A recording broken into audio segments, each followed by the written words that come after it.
You are not alone. We all face struggles, we all have doubts, and sometimes we even wonder if anyone really understands what we're going through. But God sees you.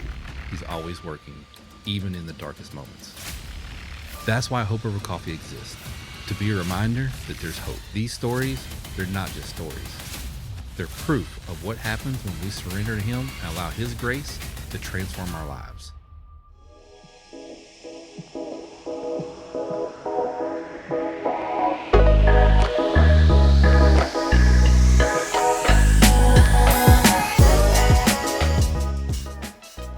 Welcome to the Hope Over Coffee podcast, where I sit down with real people who share real stories about faith, redemption, and transformation.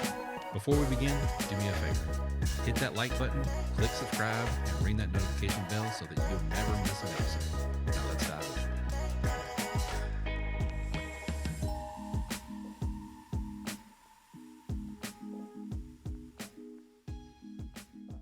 in. So, how you got started? How I got started. So back in 2020, when COVID hit. COVID, the wonderful COVID. Actually, we didn't mind COVID. We enjoyed sitting at home. It was actually, you know how most of the houses, most of the couples and people, it was really a pressure cooker that made them split. Yeah, for sure. It was the opposite effect on us. Yeah, it was really me and Angie loved it because we got to spend time together. We got to work through some stuff. I had just gotten Fight Club. Yeah. So perfect timing to get through some stuff. So during COVID, working from home, I had to work from home. Well, working from home in the industry that I'm in, a lot of calls. Mm-hmm. Got to do a lot of calls, a lot of meetings. Well, even with the fact that I was doing a discipleship group with Ren. Were you here when Ren was here? He was okay. He's youth pastor before Justin. Doing a D group. So we're trying to meet regular. Yep. Couldn't, had to start doing Zoom calls, you know, all the Teams calls, Zoom calls, all the online calls. And then in the midst of all that, like I said, I'm extra. I'm a nerd. I like to have your tech I like stuff to be. around, I like to have my tech stuff. Like, you know what? I'm gonna order a microphone because I want to be able to. Yeah. I hate talking on the little microphones on the laptop, right? So I ordered me a microphone. The original. This the is OG this, right here. This is the microphone. This is the one. To which kind of started making jokes, you know, like, oh, Jared's extra and all this stuff. And then, man, you sound like you're on the radio or something. You got that radio voice going on. You kind of do. And you know, all the jokes, all the stuff going around. So I am a little bit of a, I have an artistic brain, I guess, a little bit. So the graphics, for instance, this graphic, I made this one. The logo for the podcast, kind of took it off somebody else's, but I made it my own. I think everybody kind of does that. Yeah, you know, finding whatever. I've designed a couple of different things, and so I was goofing around, and you know how you can have like a green screen. Yep. So I did that, and I literally made the Hope Over Coffee logo, and I put it behind me. You. Yep. And they're like, "You look like you're on a podcast. You look like you're on a radio." That was it. and sure enough, I really believe God was telling me, "You're going to use that microphone for more than just meetings. That's awesome. You're going to do something else with that." And I was like, "That's terrifying." That's absolutely terrifying. That's a good sign, by the way. Yeah, that is good. That is a good sign. So then, man, I was working. We had different furniture then.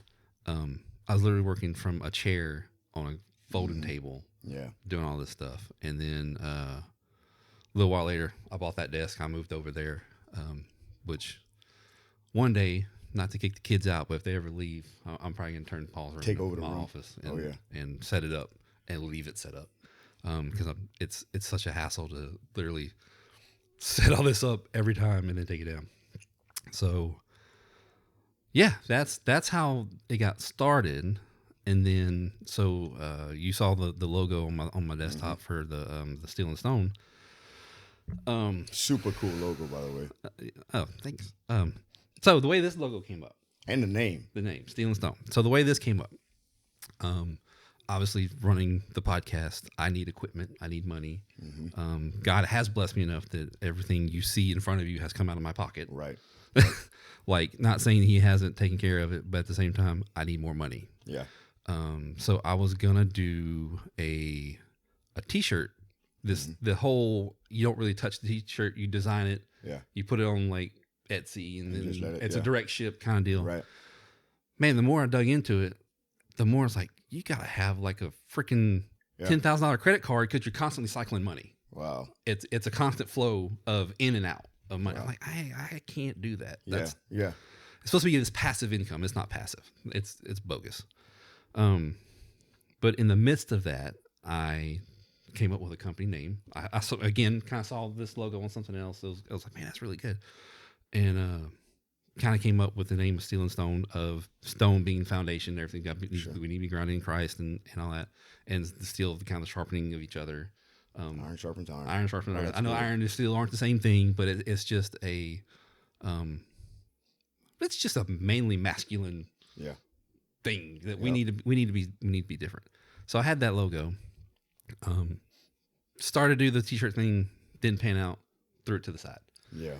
Well, last year, probably mid-year, I was doing a D group with Dusty, Huey, Jeremy, David, Eldridge, and Ryan. Okay. So we're meeting together, and I don't know if you know Anthony Nunnally reached out to our group. He came over to see what we were doing. He wanted to investigate what we're doing. Mm-hmm. Did I say Dusty? Dusty was in there too. Yeah, Dusty. Okay. Yeah. Okay. Because he reached out to Dusty first. He came in and he kind of watched what we did, and he's like, yeah, we need to, that's kind of what we're looking for. Want to use that as an example. And then a little while later, he reached out. He says, hey, I'm trying to get together a group of groups. So all the men's groups that I know of, I want to bring them together and let's do something together. He said like a cook-off, a barbecue cook-off. We're going to play some games and stuff. And said, yeah. He said, well, for whatever reason, he reached out to me. He said, hey, find a representative from your group and we'll get together and we'll figure out how we're going to do this thing. So I said, I'll just do it. I'll volunteer. It's whatever. I don't want to bug anybody else. I'll just take care of it. I'm kind of like that too. Yeah, I'll just do it. So it was a Moss Bluff church group, unofficial. And then there was a group from WRC. There was a group from Hayes. And then there was a group. Gail Broussard. Yeah, well, it was Lenny. You know Lenny? Lenny? Yeah, sure. Okay. Lenny was their volunteer from Hayes. And then Anthony was from Vinton. Mm-hmm. So it was Vinton, WRC, us. So there's like 4 groups. So we got together and we started designing this thing of like, hey, what's it going to look like? What's the rules? What are we going to do? And toward the end of that first meeting, Anthony was like, man, we need to call this thing something. I don't want to call it a group of groups. That's just stupid. Like group of groups. A group of groups. We need something else besides the group of groups, right? So I was like, hey, I got this logo sitting around doing nothing. Like, I don't mind if we use it, if y'all are okay with it. So I kind of cleaned it up and I sent it to him. And actually, I need a shirt, by the way. Huh? I need a shirt. You need a shirt? Oh yeah. So okay, on that note, there actually is a store. I actually do have a Hope Over Coffee store. Yeah. It has my what you see is what you get shirts. WS WYSIWYG is the name. So I have some of those. I have some of the Hope Over Coffee logo shirts, and I have these. These are on there. The only thing I don't like about the store is it's a little expensive, but I don't touch anything. Yeah, I literally give it a design. They kind of manage it for you, and I get like $2 or $3. Yeah, I try and bring it way down as close as I can to like make $1 and then still sell. So they're on there. If you go to store.hopeovercoffee.com, you'll see them. So yeah, use the logo. So use the logo. That's right. I was like, where was I at? So it showed them the logo, and they're like, man, we love that logo. That's cool. So designed it, tweaked it a little bit, and in the process of getting the name for the event, just wasn't going to call it Steel and Stone. I was like, we need to be Men of Valor. Men of Valor. It's good stuff. I think of David, his Mighty Men of Valor, and so kind of digging into that and came across First Chronicles, which if you saw the back, it says Men of Valor, faces like lions, ready for battle. It's actually a verse about 100 words long. It's really long, and I kind of summed it up to those 3 points. That's good stuff. So that's how that logo turned into that. And we had the event, which next year we're going to do it again. So if you want to come, absolutely. The only issue is we're kind of limited, so we can only do like 100. This time we had about 50 show up. Yeah. We're gonna do 100. We're gonna cut off on 100 and see how it goes.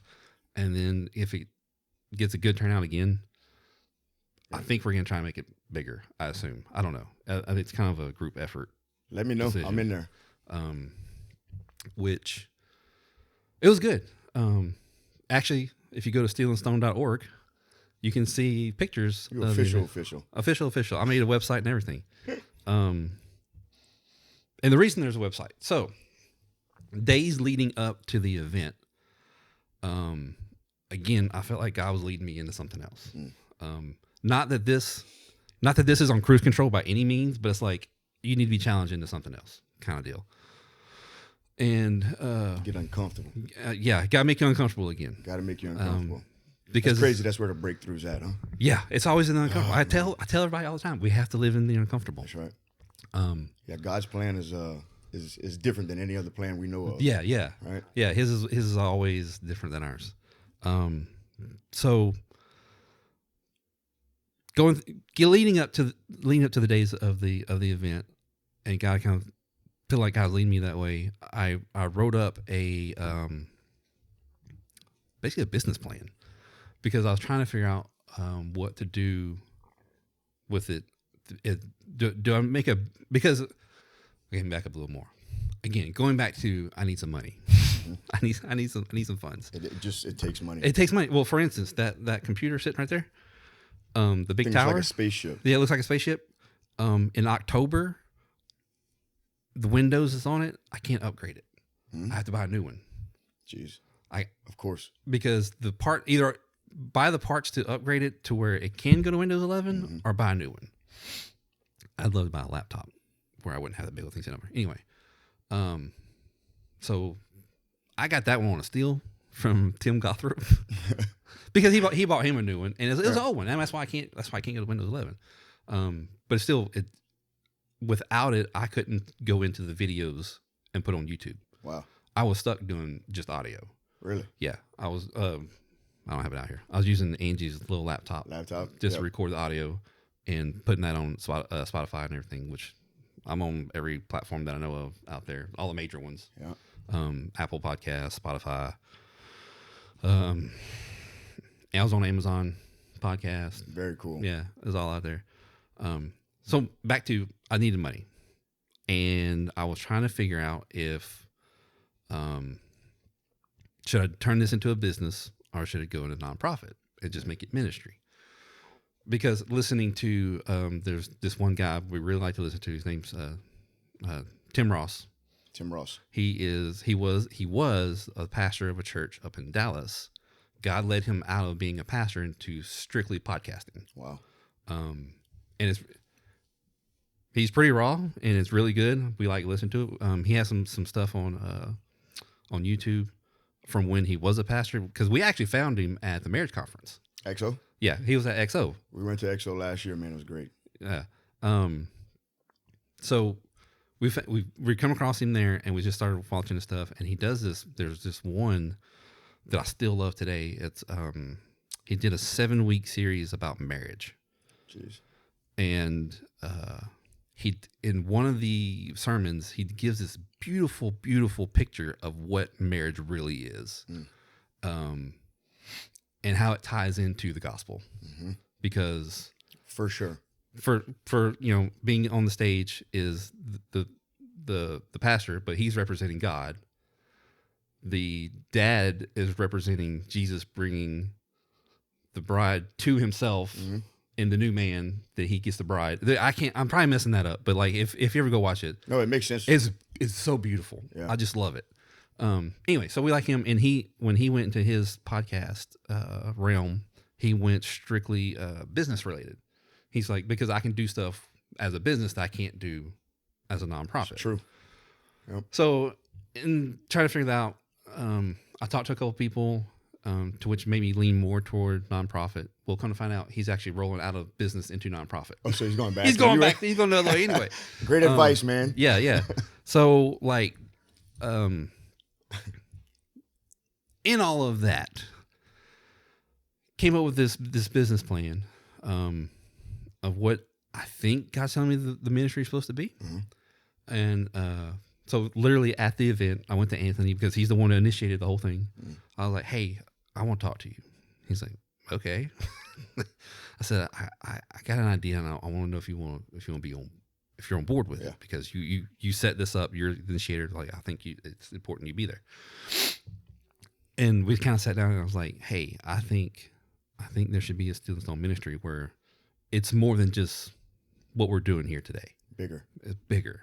It's bigger than this. And that's God's plan too. He multiplies. Yeah. Anoints and multiplies. So, in that, I kind of have these areas that I think, and I know we can't do it all at once. It's all baby steps. It's getting into that. But it's, the men's event, because I see the men's event. Yeah, we're getting together and we're having fun, but we heard a word. We got to be together. Yep. But in my mind, it's literally the church, because it was actually 5 churches, because Church of the King, some guys came from there too. Okay. And the pastor, Todd Schumacher, Todd. Mm-hmm. he gave the message. Yeah. It was really good. Had music, so it was fun, but there was a point. And in my mind, it was just the fact that we were being the church. That's right. Together. There wasn't this church, that church. Is like, hey, we're coming together. We love God. We might have different thoughts on how the fringe of it is, but we have one core, right? And in that, I was like, there needs to be a women's version of this. Like, I get we have Faith Walk. I get that we have women's ministry. Have you been to Faith Walk yet? Yeah. Okay. Yep, so sure you know all the details. Know all the details. Love Faith Walk, by the way. Highly recommended. Life changing. Yeah. The Faith Walk police aren't going to come get you. I promise. So as you know, in the women's version of Faith Walk, not the other version, but when they do their weekend, sure. Personal opinion, I feel like they have to miss out on certain aspects the men get, just because in the realm of just the way the world is built, there are more men musicians. There, the way we cook and handle things, because they get snacks. We do cook. We cook. Oh, not saying women can't cook, right? But when just so y'all know, we have snack time, and when we do snacks, we do snacks. We do like exotic snacks. From like Africa. Yeah, like all over the place. They'll cook sausage and all this meat and stuff. Yep. And what do the ladies get? They just get store bought, or somebody makes cakes, or whatever. It's not to the level the men get. That's right. I feel bad. Why are we not treating our? I get it, because there's no men up there over the weekend, sure, except the pastor. But we need to treat our ladies like we need to serve them. Yeah. So I want to. I have this idea to do a women's version of the day. The guys will cook. We'll provide some music.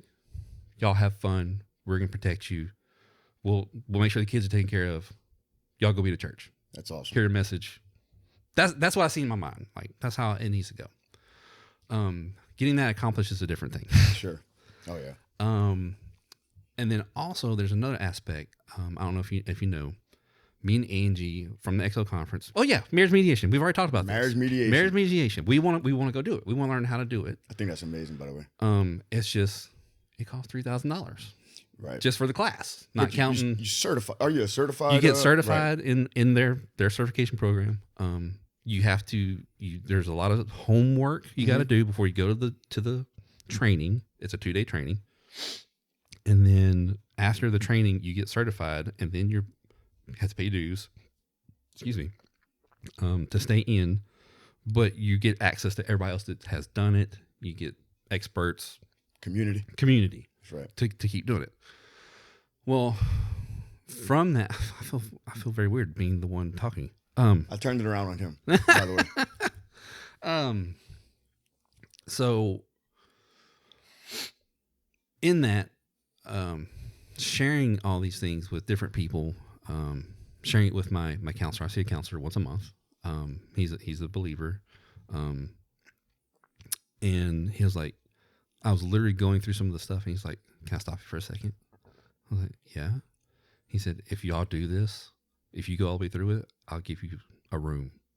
You can come up here on a Saturday, do what y'all got to do, and I give you space. It's confirmation. Okay, cool. Mm-hmm. So that was marriage mediation. That was just strictly the marriage mediation part. Getting, the more talking, the more getting into the Steel and Stone Ministry. I actually submitted him the business plan where you look at it. To which I say it's a business plan. I have a regular job. Right. Angie has a regular job. Right. This is not going to take over our life. I don't see us being full-time marriage, whatever. Right. We are mediators. It's just our story and what we've been through and where we're at now, we know we can help people. Absolutely. Which that's what it's all about. Yeah. Right? Helping people. We just want to help. And to that, like talking with Roy and not trying to toot our own horn or anything, he's just, y'all are not the norm. Just the fact of what y'all did, what y'all went through, and where you're at, you should be headed for another divorce. Like y'all shouldn't be where you are. God's grace. Enemy ripped it all apart. Yeah, it should be falling apart. That's big. That's a big statement by Roy. Yeah, and y'all aren't. You know? No, and I mean, like I said, we're stronger really than good. ever. Yeah, we're really good. We are really good, and and even through COVID, like really close, really strong. Opened up to a lot of vulnerability, a lot of deep things that we had not dealt with, and literally, I think we flipped our marriage around. Not that it was bad, not that it was bad at all. But it's just at a different level. Yeah, y'all fought for each other. Yeah. You know, together. Yeah, it's one flesh fighting the enemy because we know where it comes from. You know. Yeah. But dude, just hearing all of that, right? So just hearing how the God's been speaking to you. Yeah. And you're actually putting into. I'm looking at it. You're putting it into. Kind of in the physical realm here. Yeah, right? I'm trying. So I'm trying. That's amazing, man. It's really special. You But he's gonna anoint this. You know what I mean? He doesn't tell you things for you to be mediocre, right? Right. So, right. We just have to do certain things like prepare ourselves. Yeah. Right, because his blessings are gonna be coming. Right. Yeah. So he's gonna anoint this. Yeah. There's no doubt in my mind. Well, it's very cool that you hear from him like that. Yeah. And right now I'm actually kind of struggling with, I think, hearing him and just life. I think is in the way and ways, man. So just kind of waiting still. Matter of fact, I think doing an episode is very beneficial. Yeah. I find a lot of joy in doing this because I've figured out in the way that he's built me is having one-on-one conversations with people. Getting intimate. And if he tells you to do something, you're not going to be miserable doing it. Yeah. Right? Yeah. There might be trials. There's hard times in it, but no. And then also in the plan, because the way I think about discipleship and ministry, discipleship should be just as easy as breathing and long term. Oh yeah. I think not to beat on Fight Club, but it's an 8-week thing to get. It's challenge, a kickstart. Yeah, sure. It's a kickstart to get you pointing in the right direction. Never discounting that. Yeah, it's great. It is great. But at some point, you need that. You need something else, right? You need long term. Right. I've always said this. It takes years. Sure. Jesus literally spent 3 years with his disciples. Mm-hmm. It's a good example. Sure. Yeah. Because even in those 3 years, they still didn't get it right. They still didn't get it all. Right. So with that, there's an aspect to the ministry of I want to develop a long-term relationship with other men, to disciple them. And then also in the aspect of marriages, again, not I don't know how to put it. So like, I would love the opportunity to have a long-term couple disciplship. Me and Angie with another couple, like working through it for a long decades, long time. Wow. But realistically, that's probably hard to do. Yeah.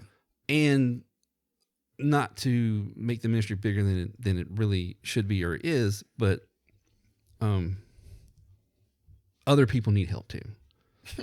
Everybody needs help. So I kind of came up with this idea that I pitched to the counselor, and he's like, "That's it. When you're ready, you let me know." Yeah. He's like, "I got names. I know names right now. I'd give you in a heartbeat." So not only a room, so a space, environment, but people. Already some people. You can dedicate that space to the Lord. Yeah. Right. Yeah. Give it to Him. Yeah. There's couples that come in, break that threshold, they encounter God. Right. Yeah. And He's using y'all, and then not only that, you already have couples. Yeah. Dude, I don't know what you're waiting for. Well, on that note. Yeah, I'm kidding. I mean, no, because I love my counselor. He's chomping at the bit. Yeah. I'm kind of chomping at the bit. Not that Angie's not, because I present to it. It's scary. And y'all busy too. We're busy. Kids. Busy. And to family. Be honest, if you looked at it, it's literally like a 5-page business plan. It's scary. But yeah. It's just the way I am. I tend to take things. Humans take things to excess. I do the same thing. Yeah. I kind of probably went too far with it, but at the same time, I'm also thinking long term. Mm-hmm. I want to make sure I do it right, because I don't want to get not in trouble with the government. But I never ran a nonprofit. I don't know how it works. Mm-hmm. I don't know. I know there's certain regulations. You got to follow the rules, to spend your money, all this stuff. So I'll make sure I get it right. But in the marriage couples discipleship thing, talking to the counselor, I kind of came up with an 8-week plan, a kickstart. Mm-hmm. Hey, let's meet for 8 weeks. We'll cover the what I consider 13 areas of discipleship and let's just talk. Yeah. Because even with marriage mediation, what you really kind of come to understand, even though we hadn't gone through it, but still learning about it, couples don't know how to communicate. Ain't that the truth? And we speak blue, they speak pink. So my wife spits fire.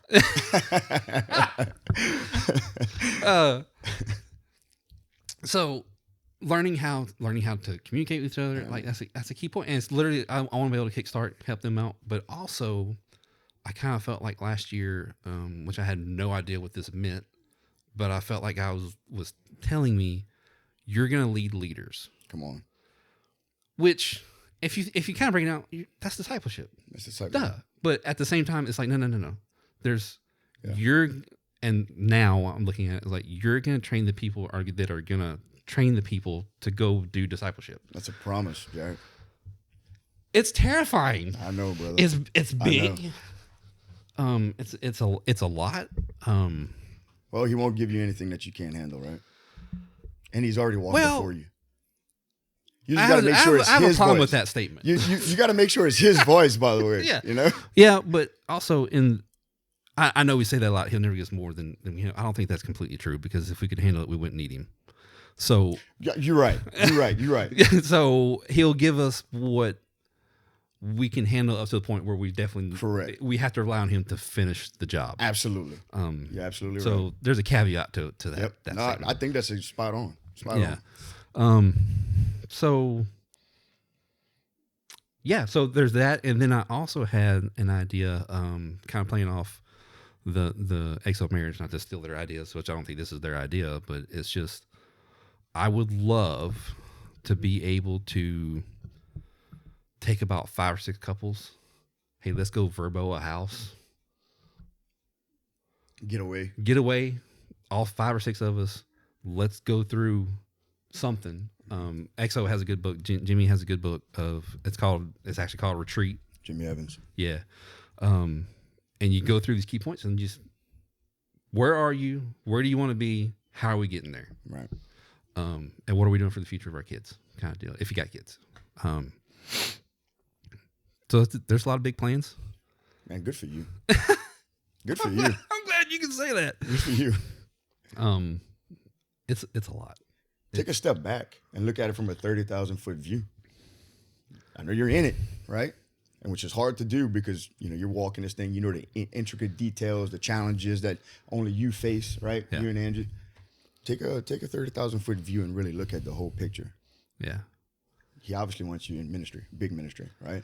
Different types of ministry. Yeah. Right. At this podcast, getting these stories that not everybody hears, Yeah. these testimonies of what God can do, the hope, right, that these men in our community get. And then, of course, using you and Angie's experience to reach other couples, because Yeah. it's a travesty. It's an epidemic. What's happening to married couples, and it's a lot of the times the majority of it is Christian couples, right? Yeah. Marriages If you're getting not destroyed. doing anything different, then you're just gonna wind up in That's right. in the same. So to keep another couple grounded and rooted, right, Yeah. in each other, to really understand, to be one flesh, by listening to what happened to you and Angie, Yeah. the God's no respecter of person. Yeah. So Sunday. Very cool. Yeah. Sunday, we had shared with the group about Yeah.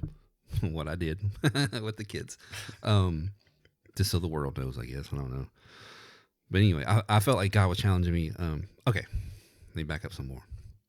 When did this turn into Jared's story? I told you, I got that effect. Man, Flip the tables. So, to be honest, I struggle with sonship. Sonship. Really grasping the idea that God as a heavenly Father is to me Identity. And I think it stems from my relationship with my real dad, my earthly Absolutely. dad. I have imposed his mannerisms onto God, which are completely not true. Mm-hmm. But I can't seem to flip them, reverse them, get that off of him. So I've been on a little bit of a journey of really grasping this sonship. So in that journey, this last Sunday, with some stuff that's going on at work that just kind of really, man, to be honest, I came home one evening and Angie looked at me. She was like, "Thumbs up. What's wrong?" Mm-hmm. And dude, I just started crying. Yep. Like, yes, it's okay to cry, guys. Yep. I cried all the time. I cried on the way over here. It's okay. So, like I said, just was dealing with some stuff, and it really wasn't even about me. It was just, I take it personal. Mm-hmm. I got challenged in how good I am at my job, my performance, which in my my people pleasing, trying to earn my earthly dad's love and respect. It transfers over. That's right. I get it all. So through that, and then kind of leading up to Sunday, I really felt like God was leading me in, hey, okay, for you to understand some sonship, I need you to understand being a father, which I know I am. I'm a dad. I'm a bonus dad. Got my own kids. He said, I need you to lead your kids so that you know how I'm leading you. And in that, we sat at that table right over there, and I literally told him that. I was like, I'm doing this for y'all, but it's actually for me. That's right. To understand how God watches over me, how he protects me, how he leads me, how he blesses me, which I know all those things. And it's always goes back to a struggle of, Zach, I know he's going to bless you. Mm-hmm. Me, Yeah. I believe that he'll bless you, but I don't believe. I don't fully, think. Why would he do it for me? Right. Kind of deal. So we sat at the table, and I literally prayed for and anointed Angie, our marriage, and then we went to each kid and just prayed over them, gave them a blessing because they're all 18 and older. I told them, I said, y'all gonna walk out that door one day as a married individual, or a married couple. And I'll be where you and Andrew are at one day. My kids are 3 and 2, or 4 and 3. They're young. So. Yeah. So, Jeez. And that day's coming quick. And I wanted to also signify for them of one of the struggles I struggle with is whenever I'm dealing with my dad, which if they ever watch this, hey, I still love you. Y'all did the best you could. I think my mom still watches these. Anyway. Hey, Mom. Yeah. Hey. Whenever dealing with stuff, I revert back to teenage Jared. That's very where all mine my coping mechanisms yeah. kicked in with pornography Sure. and all that, and trying to feel in control, trying to feel valued and important. I turned to all the wrong things. For sure. So I revert back into that mindset of being a teenager. I wanted my kids to understand I don't see you as a teenager anymore. You are transitioning into adulthood. My watch over you is coming to an end. Oh man, that's tough. So yeah, my watch is coming to an end. Not that my watch is ever over. Yeah.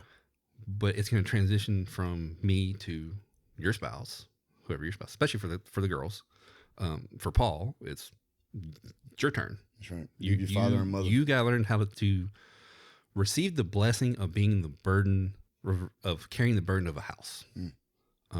You have to sacrifice. You have to take care of. That's right. Even when your kids screw up, it's your burden to take care of it. Trying to transition to that, and it was good. It was very emotional. Everybody was crying. That's how you know. Yeah. Well, and Jesus has that effect. You know what I mean? Everybody starts crying. Everybody cries. Yeah.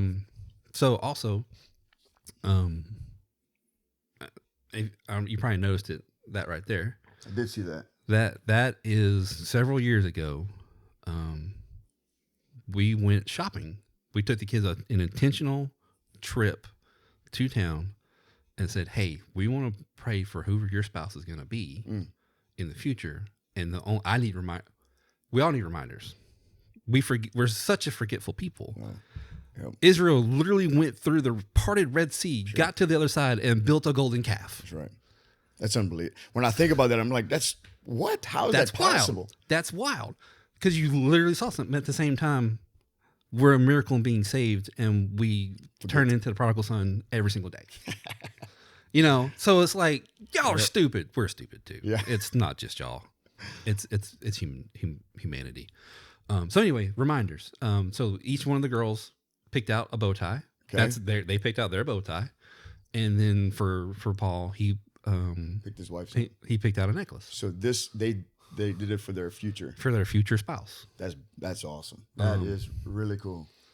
I can't remember who's at the moment. I got an idea, but it's just the fact that's you're reaching out to your kids, and Angie, on a deeper level. Yeah, it's not just this surface, regular, everyday grind stuff. You're reaching out to them on a deeper level, trying to spiritual level. Yeah, trying to. Yeah. So in that and like what we did Sunday was to also emphasize the fact I'm a third generation divorced parent. Not that my parents are divorced, but my mom came from a divorce. Her dad went through divorces, and beyond that, I don't even know.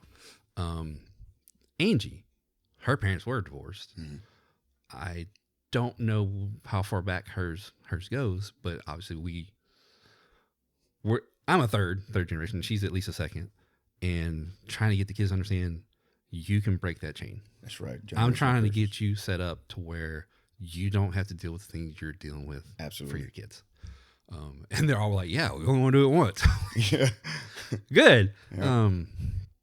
So yeah, there's some, and it's crazy how much significance your history and your bloodline carries. Yeah. Right. It's 100% true. Yeah.